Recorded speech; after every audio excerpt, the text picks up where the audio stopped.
Author's note. This story is a work of creative fiction based on genealogical records and historical research.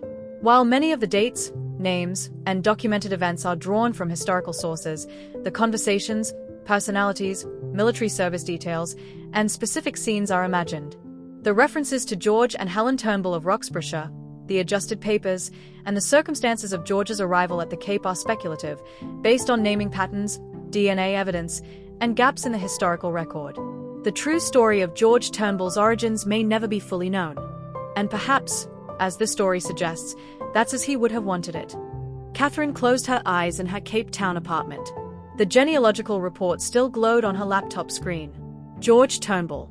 Born 1790. Died 1849. Harness maker. Her great-great-great-great-grandfather. 7 generations removed. And yet the mystery of his origins had consumed her thoughts for weeks. Beside the report lay months of research. A possible birth in Roxburghshire, Scotland, around 1790. Parents possibly named George and Helen Turnbull. But parish registers from the region were incomplete, damaged by fire and time. DNA matches pointed to Turnbull families in Pennsylvania, suggesting distant connections across the Atlantic. Military records showed men named George Turnbull, serving in the Napoleonic Wars. In Spain, in India, even in records connected to the War of 1812. But which one was hers? Catherine's desk was covered with regimental histories. Cavalry units that would have relied on skilled harness makers. In every conflict, horses were essential. And where there were horses, there were men who worked leather. Had George followed the army across Europe? Had he sailed to India?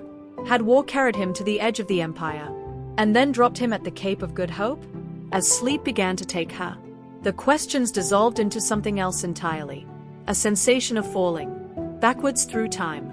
Through names, documents, ships, and battles. But this dream felt different. This time, it went deeper, reaching further back than George's arrival at the Cape.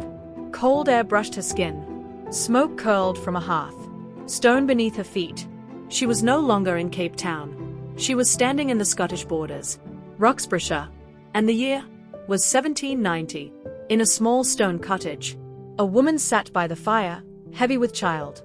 Her name was Helen Turnbull, and beside her stood a man whose name would echo through generations. George Turnbull. This was where the story began.